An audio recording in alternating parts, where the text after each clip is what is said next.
Back on the Morning Brew, Thursday morning, May 2nd. Thanks for joining us today.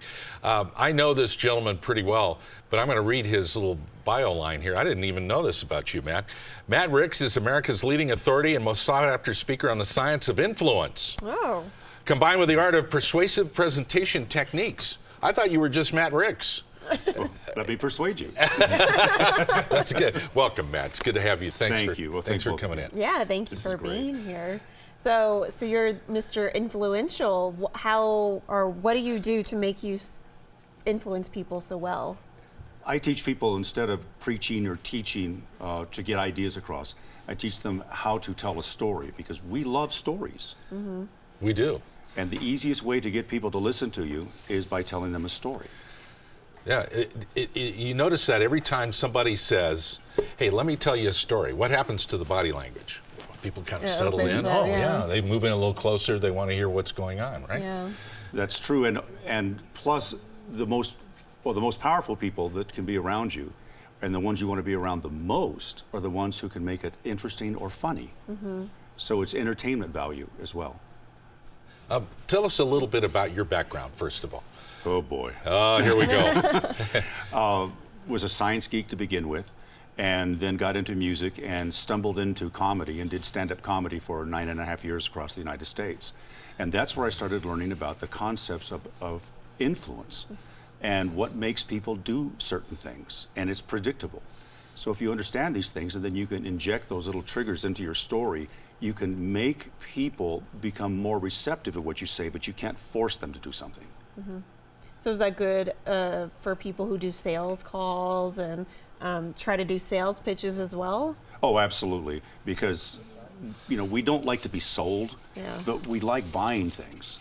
But more to the point, if I can get you to see something in a different light, and it's persuasion, and it's not manipulation. Right. Because we hate to be manipulated. But if I can make you see something and make you enjoy what you're hearing at the same time, you will be more receptive to what I'm going to say. Mm-hmm. Now, one of your concepts that you teach is a concept called shaping. And this has to do with framing questions in a rhetorical way. But you can elaborate on that a little more. Okay, yeah, exactly. Shaping is a way that you can ask a rhetorical question where you know that the people are going to answer in a very specific way, either a yes or a no. Can you do one on us? Oh, sure. I worked with a company in Arizona, and they were a computer company, and their ads were not going very well, so we changed the ad, and the opening line on the ad was, "Don't you hate it when your computer starts to slow down and you don't know why?" Yeah. Well, who's going to go, no? And then the next question, or the next line would be, so if your computer is slowing down and you don't know why, bring it in to our place and we'll show you why and we'll tell you how to fix it. Mm-hmm. But you also have to let them know what the pain of that is. And the second line in that, you know, of the slowing down was, did you know that that's a sign of your computer's been infected and you can lose all of your data within 50 seconds? Well, nobody wants that, and you may not think about it as being important at the time until the next time you turn on your computer. Right. Mm-hmm. And it starts slowing down, and you're going to say, whoa, okay, I better take it in. So just trying to find a universal way of attaching it to everybody. Right. You have to ask a question to begin with, and then you have to supply the second line in such a way that they go, I did not know that, but there has to be some urgency involved. Yeah. Uh-huh. And immediately it takes out the people who are not going to be interested in what you have to say or what you offer. So you don't have to deal with those people. So it's a shaping way of you can slowly bring in the people that you want and eliminate the ones you don't. Mm-hmm. And real sharp advertising and communications pros know how to put those specific words in a message to make it come out differently. You would think. Yeah. But not everybody. No. One of the questions I ask my clients up front is, do you know how many advertisements you run into every single day? Mm. And the answer is over 1,500. Yeah. Now, how many of those do you remember? Yeah. None. Maybe one. Yeah. So if the ad people really knew what was going on, don't you think that you'd remember more than one a day? Right. So, How can you incorporate more storytelling into your marketing message and your work message, whatever that work might be? Well, especially if it's an organization that has a large sales force. Uh-huh. You need to stop selling. And what I tell my clients is stop chasing clients and start developing disciples. Mm. Because clients will shop price, But a disciple will spread your word about what you do and how good you have been to everybody else, and that's the best advertising of all. That's a testimonial. And that's all your current clients. Yes, well, even new ones. Okay. Because once they hear your story, and you've got to build a story that makes people understand what makes you so unique that nobody else can touch your background and what you have to offer. Mm-hmm. So instead of saying, hey, why don't you come and buy my stuff? A better way to say it would be to frame it in a form of a question that invites intrigue and more of a seduction. Right. Well, Mark Twain had an amazing epiphany when he first started out, and he said instead of just telling a story that has a moral at the end, which all good stories do, he says talk about a problem at the beginning and then tell the story, and it's called maptis, make a point, then tell a story. And it works out very well. So if you tell a story that deals not with what makes me great, but how I solved a problem for my client or one of my clients or a series of clients that made them winners. So I'm not bragging about myself, it's just that my clients are bragging about it through a story. And so I do some lobbying work, and this could probably be influential to legislators as well. So you're telling them a story about an issue and trying to sell them. Oh, absolutely. I mean, we can talk about facts and figures and our eyes gloss over and we lose, our train of thought. But when we start telling a story, every part of our brain becomes engaged.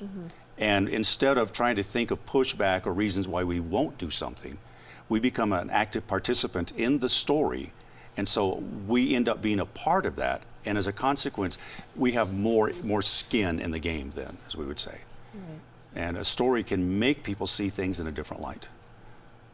And plus, it's just more pleasant to hear. We've all been to a sales pitch, but I would rather sit through a story that has some benefit and outcome. And I think you always got to remember that people are listening to you. They're going, "What's in it for me? What's in it for me?" Yeah. Right? Yeah.